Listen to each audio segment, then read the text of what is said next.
Tuhan mau berbicara lewat kami. Tuhan mau berbicara untuk kami lewat kebenaran firman-Mu. Oleh dan karena itu, kami bermohon biarlah Roh Kudus membaharui seluruh kehidupan kami, pendengaran kami, hati kami, pikiran kami, supaya pada saat kami membaca bagian firman Tuhan ini, kami dapat mengerti lewat tuntunan dan kuasa-Mu, dan selanjutnya kami dapat mempraktikkan firman Tuhan ini seturut dengan kuasa Roh Kudus-Mu. Berbicaralah kepada kami lewat firman-Mu di saat ini, karena kami sudah siap untuk mendengarkannya.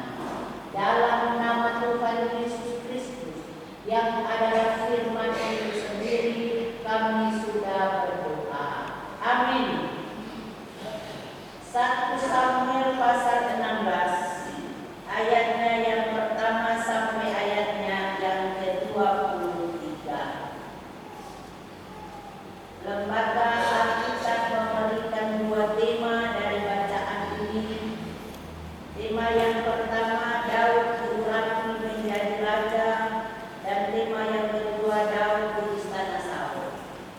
Ayat 1, berfirmanlah Tuhan kepada Samuel, berapa lama lagi engkau berdukacita karena Saul?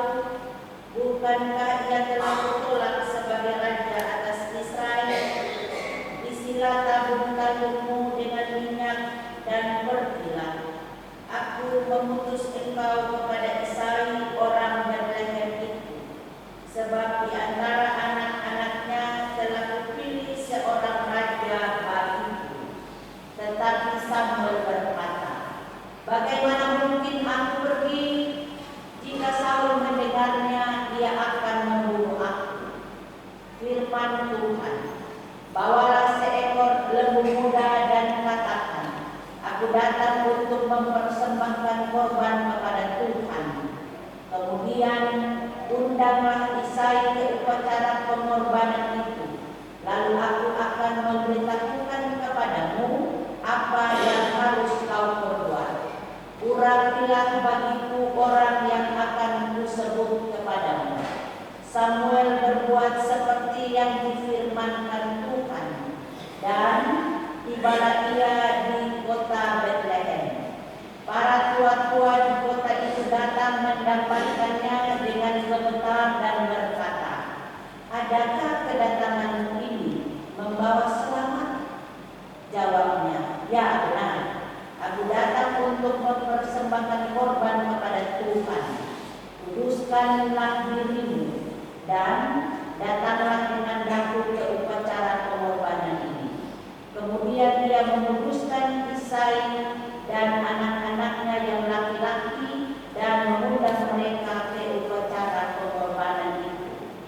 Ketika mereka itu masuk dan Samuel melihat dia, lalu pikirnya, sungguh di hadapan Tuhan sekarang berdiri yang diurapinya. Tetapi berfirmanlah Tuhan kepada Samuel, janganlah pandang parasnya atau perawakan yang tinggi, sebab aku telah menolaknya. Bukan yang dilihat manusia, yang dilihat Allah. Manusia melihat apa yang di depan mata, tetapi Tuhan melihat hati. Lalu Isai memanggil Abinadab dan menyuruhnya lewat di depan Samuel. Tetapi Samuel berkata, orang ini pun tidak dipilih Tuhan. Kemudian Isai menyuruh Shema lewat, tetapi Samuel berkata, orang ini pun tidak dipilih Tuhan. Demikianlah Isai menyuruh ketujuh anaknya lewat di depan Samuel. Tetapi Samuel berkata kepada Isai, semuanya ini tidak dipilih Tuhan. Lalu Samuel berkata kepada Isai, inikah anakmu semuanya? Jawabnya, masih tinggal yang bungsu, tetapi sedang mengembalakan kambing domba. Kata Samuel kepada Isai, suruhlah mengambil dia, sebab kita tidak akan duduk makan sebelum dia datang kemari. Kemudian disuruhnya lah menjemput dia. Ia kemerah-merahan, matanya indah dan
yang ada pada kambing domba itu. Lalu Isai mengambil seekor keledai yang dimuati roti, sekirbat anggur dan seekor anak kambing. Maka dikirimkannya lagi itu kepada Saul dengan perantara Daud anaknya. Demikianlah Daud sampai kepada Saul dan menjadi pelayannya. Saul sangat mengasihinya dan ia menjadi pembawa senjata. Sebab itu Saul menyuruh orang kepada Isai mengatakan, biarkanlah Daud tetap menjadi pelayanku, sebab aku suka kepadanya. Dan setiap kali apabila roh yang daripada Allah itu hingga pada Saul, maka Daud mengambil kecapi dan memainkannya. Saul merasa lega dan nyaman, dan roh yang jahat itu undur daripadanya. Demikianlah bagian firman Tuhan. Bapak Ibu, saudara-saudari kasih Tuhan, dari bagian bacaan kita ini diberikanlah tema pilihan yang tepat. Saya ulang ya bagian tema kita yang akan kita renungkan di minggu yang berjalan ini berbunyi pilihan yang tepat. Bapak Ibu Saudara, berbicara masalah pilihan adalah hal yang tidak bisa dipisahkan dari kehidupan manusia. Kita selalu mengambil keputusan dalam memilih sesuatu. Misalnya, kita pilih makan, kita pilih pakaian. Bahkan sebagai anak-anak muda, dia pun memilih pasangan, memilih pacar, dan lain-lain sebagainya.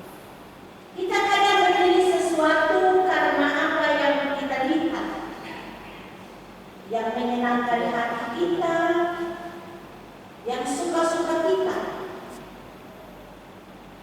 Dan terkadang dalam pilihan yang telah kita pilih bisa salah. Karena setiap kita di dalam menjalani perjalanan kehidupan nanti sudah berjalan, ada masalah, ada persoalan, baru kita bilang begini, kenapa saya memilih itu lagi, kenapa saya memilih dia. Karena bicara masalah pilihan itu tentu menyangkut kita berhati, menyangkut perasaan, menyangkut pandangan mata, keinginan.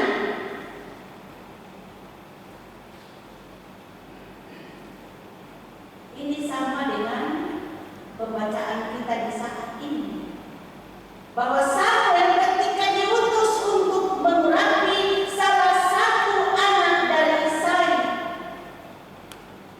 dia terpikat oleh penampilan mereka. Dan ternyata kita berkata tidak.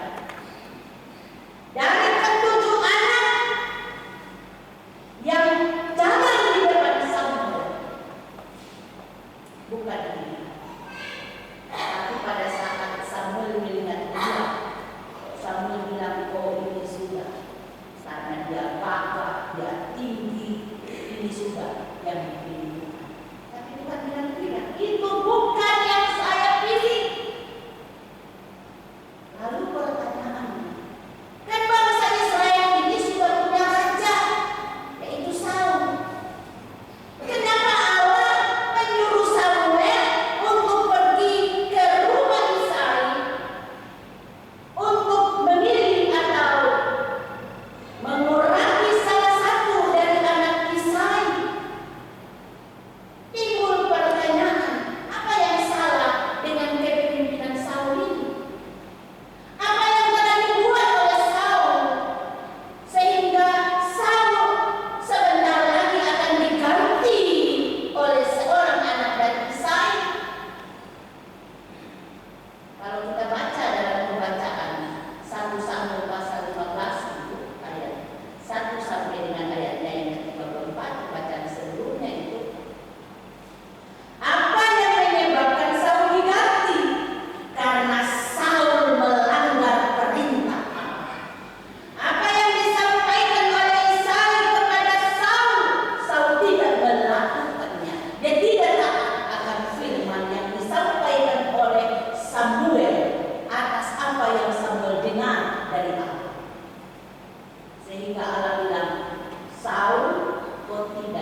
tua Daud, orang Bethlehem, sebab salah satu anaknya telah Tuhan tetapkan untuk menjadi raja. Tetapi masalah yang dihadapi oleh Samuel, Bapak Ibu jemaat sekalian, adalah dia takut dibunuh. Karena pada saat Allah memerintahkan untuk Samuel pergi bertemu dengan Isai, itu status Saul masih menjadi raja. Jadi ada ketakutan untuk Saul membunuh Samuel. Kalau rahasia itu,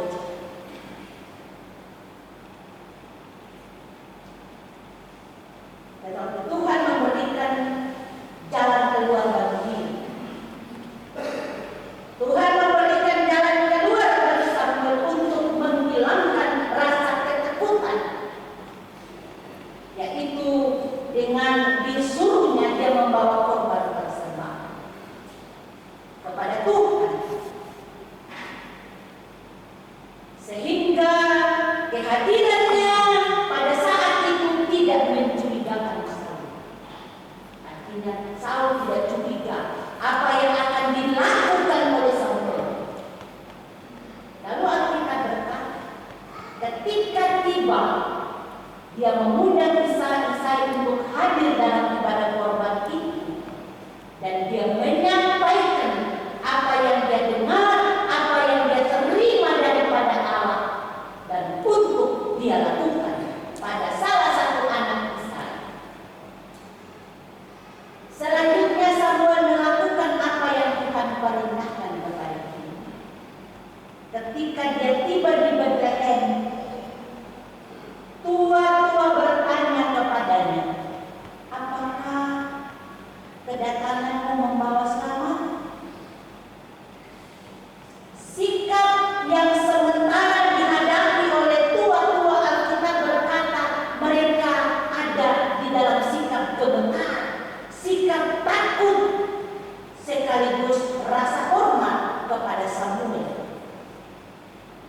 Karena mereka berpikir, apakah Samuel datang sebagai hakim untuk mengadili mereka? Samuel kemudian menjelaskan bahwa benar,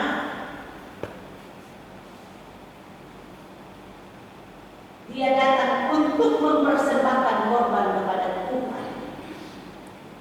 Sebab itu harus para imam, Isai, anak-anaknya, semua orang yang akan hadir di situ harus menguduskan diri mereka. Artinya mereka harus mempersiapkan diri, membersihkan diri, membersihkan pakaian mereka. Kalau kita bandingkan dengan Keluaran pasal 19 ayat 10 sampai ayatnya yang 22. Bukan hanya para tua-tua, sekali lagi, tetapi Isai pun, anak-anak Isai pun turut dan harus menguduskan diri mereka untuk mengikuti upacara korban tersebut. Dan kemudian proses pemilihan pun terjadi. Ketika Samuel melihat Eliab, anak Isai, Samuel berpikir bahwa Eliablah yang akan dipilih Tuhan. Rupanya Samuel melihat perawakan. Saya sudah sampaikan tadi. Rupanya Samuel melihat bodi. Rupanya Samuel melihat tubuh yang besar dan gagah dari Eliab. Tetapi Tuhan berkata bahwa bukan Eliab. Manusia lihat apa yang di depan mata, tetapi Tuhan lihat hati. Dengan kata lain, jangan tertipu oleh penampilan. Ketika ketujuh anak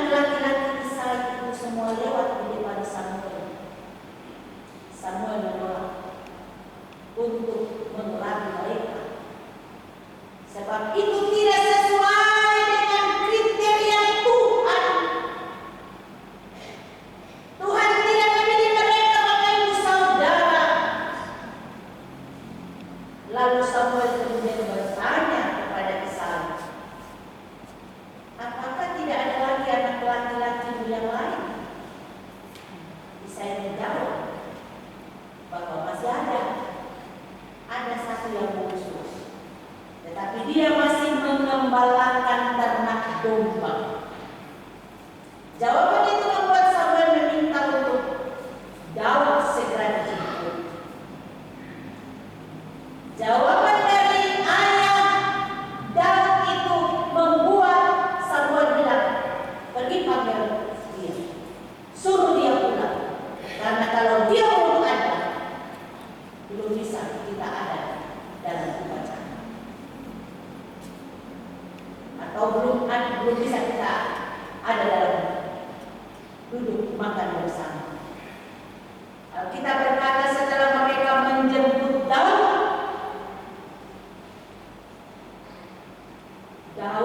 dengan keperawakan yang wajahnya kemerah-merahan, matanya indah, parasnya elok. Ciri-ciri seperti ini yang dimiliki oleh Daud ini merupakan satu kelebihan yang dimiliki oleh sebagian bangsa Israel yang ada pada kala itu.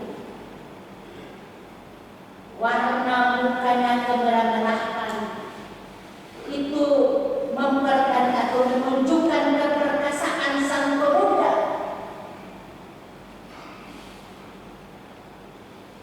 Sehingga Alkitab Perjanjian Lama menyatakan, kalau kita baca, hanya ada dua sosok yang memiliki ciri-ciri kemerah-merahan dan memiliki wajah yang elok, yaitu dua tokoh, Daud dan Esau.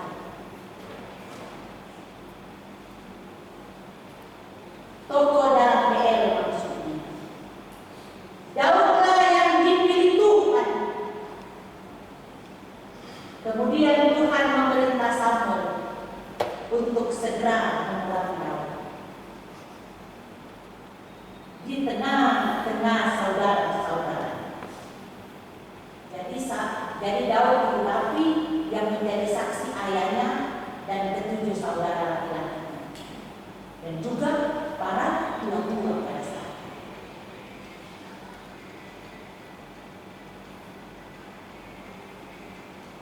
Sejak saat itu, pada saat pengurapan atau pelantikan yang terjadi pada diri Daud, maka Roh Tuhan berkuasa atas hidup Daud. Artinya Daud dalam kehidupannya telah dipimpin, dikuasai oleh kuasa Tuhan.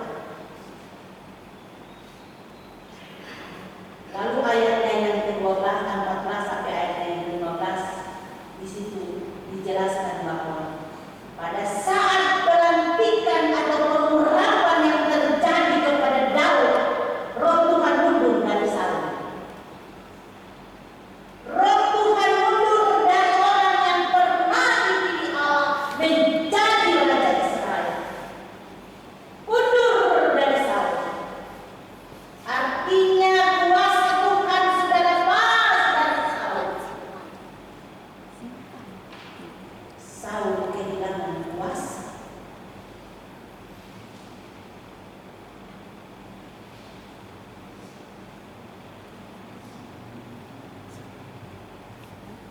Dan hidupnya mengalami depresi yang luar biasa. Dia tidak siap untuk menerima itu. Siapapun kita, kalau masih duduk dalam suatu jabatan tertentu, lalu tiba-tiba diganti, sudah tentu akan mengalami tekanan depresi yang luar biasa, dan akan timbul pertanyaan-pertanyaan dalam diri. Apa salah saya? Kenapa saya harus diganti?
bergejolak dalam hati dan pikiran. Sehingga mulai dari saat itu sifatnya suka curiga kepada orang lain. Bilang begini, gara-gara dia ini yang harus bikin saya bisa turun dari raja. Gara-gara orang ini nih yang bikin sampai saya bebas satu jabatan.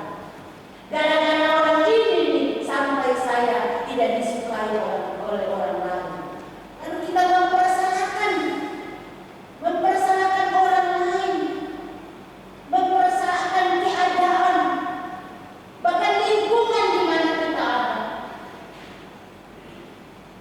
sampai bisa membuat Saul ini seperti orang gila. Dan bagi orang-orang Ibrani, kalau kita baca dalam kitab Amsal pasal 3 ayat 6, itu seseorang yang mengalami keadaan yang baik ataupun yang tidak baik, yang jahat, menurut orang Ibrani itu berasal dari Allah. Allah izinkan itu terjadi. Dalam keadaan yang dialami Saul ayat 16 sampai ayat 18, rupanya ada usulan dari orang yang dekat dengan Saul. Salah satu hamba dari Saul menyarankan agar Saul memberikan perintah kepada para hambanya untuk mencari seseorang yang pandai bermain kecapi, yang pandai bermain alat musik petik, supaya apabila roh jahat itu datang menguasai Saul,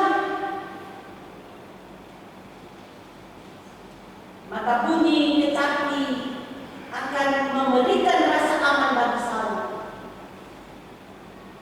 Itu artinya ada kekuatan dari musik terhadap tekanan jiwa dan menenangkan emosi seseorang. Permintaan itu disetujui oleh Saul, dan Saul memerintah untuk mencari seseorang yang pandai bermain kecapi. Dan timbul percakapan di antara bawahan dari Saul yang ada pada saat itu, sehingga kita berkata salah satu hambanya memberitahukan bahwa dia melihat salah satu anak Isai, yakni Daud. Daud ini pandai sekali bermain kecapi. Dia memberikan penjelasan bahwa Daud ini adalah seorang pahlawan yang gagah perkasa. Dia memberikan penjelasan juga menguatkan bahwa Daud ini adalah prajurit yang pandai bicara, elok perawakannya. Dan dia katakan bahwa Tuhan menyertai Daud. Artinya Daud sempurna dengan talenta yang ada dan ditambah dengan penyertaan Tuhan bagi dirinya, sehingga Saul tidak tunggu lama. Ayat 19 sampai 20 dia bilang, Saul menyuruh orang untuk memberitahukan kepada Isai agar Daud datang menemuinya. Dan Isai pun memberikan seekor keledai anggur dan roti serta seekor kambing untuk diberikan kepada Saul. Jadi ini adalah hadiah sebagai tanda kehormatan yang Isai tunjukkan kepada Saul sebagai raja. Dan dalam ayatnya yang ke-21 sampai ayatnya yang ke-23, bagian ini menjelaskan bahwa permintaan itu diterima oleh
belajar pada kita. Bapak Ibu yang dikasihi dan diberkati Tuhan, dari penjelasan firman yang begitu panjang, apa makna firman yang harus kita renungkan untuk terus kita lakukan dalam kehidupan kita setiap hari sebagai hamba-hamba, sebagai umat yang percaya dan taat kepada Tuhan dan firman.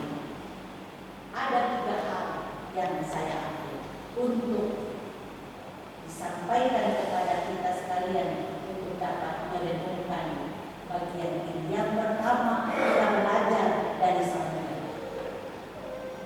Belajar dari Samuel bahwa dalam pilihan kita untuk mencari seorang pemimpin yang tepat, kita tidak boleh mengandalkan kekuatan kita, kemampuan kita, tapi kita harus minta petunjuk dari Allah.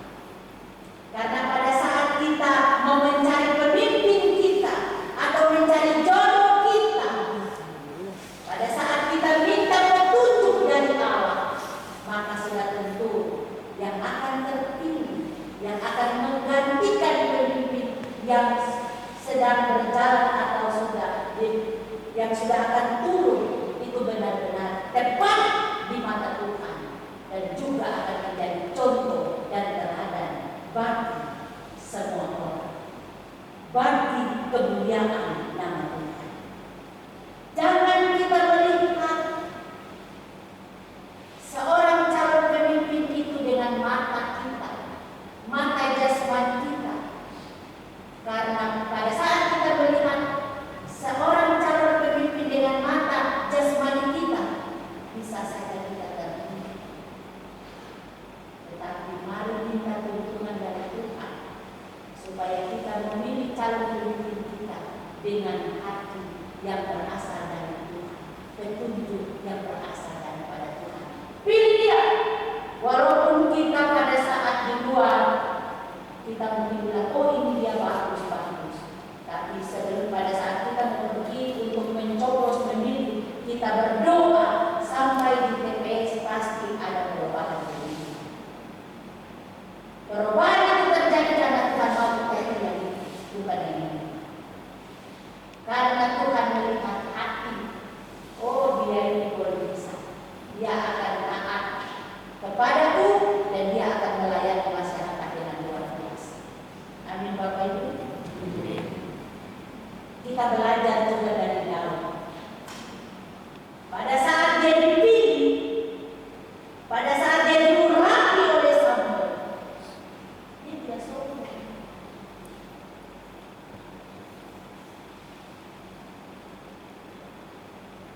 Dia mengikuti apa yang menjadi keinginan daripada Raja Saul. Bisa saja dia tidak mau karena dia sudah diurapi. Bisa saja dia sombong dan dia bilang, untuk apa? Saya sudah diurapi, saya tunggu jadi raja, saya akan gantikan Saul. Untuk apa saya mau pergi lagi ke sana, apalagi mau jadi kebaikan. Tetapi tidak, Daud mengikuti. Bahkan ketaatan dan kesetiaannya untuk melayani Saul dengan talenta yang ada padanya, dia berdayakan talenta itu. Dia memperoleh kasih karunia Allah yang luar biasa lewat talenta sebagai seorang pemain kecapi. Dia menyalurkan talenta itu untuk menjadi berkat bagi Saul, menyembuhkan dan mengusir roh dan kuasa jahat itu dari Saul. Luar biasa. Jadi kita kalau pada saat kita sudah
Bukan saja dia penuh dengan curiga emosi, tapi dia berniat untuk membunuh Daud. Dia akan berencana membunuh Daud pada saat dia tahu bahwa Daud sudah hilang. Sehingga marilah, lakukanlah tugas kita yang sudah kita miliki dalam hari-hari hidup kita. Kalau kita terpilih menjadi anak-anak yang luar biasa, lakukanlah tugas kita sebagai anak-anak yang bisa membanggakan orang tua dan membanggakan Tuhan dalam kehidupan masa muda kita. Jangan permalukan Tuhan, karena pada saat kita salah memilih pasangan, bagi orang muda, bagi pemuda-pemudi, jangan salah memilih pasangan, karena pada saat salah memilih pasangan, apalagi yang tidak seiman, yang tidak percaya kepada Allah, baru kita tidak bisa memenangkan dia, bahkan dia yang memenangkan kita, maka sudah tentu ada konsekuensi yang akan dihadapi. Siapa yang menangkan aku dihadapi dunia ini, aku akan menangkan dia di hadapan Bapa Kristus. Penyangkalan karena salah memilih itu harus menjadi warning bagi setiap kita yang telah Allah pakai kita sebagai anak-anak, sebagai orang-orang pilihan, sebagai orang-orang yang menjadi pemberitaan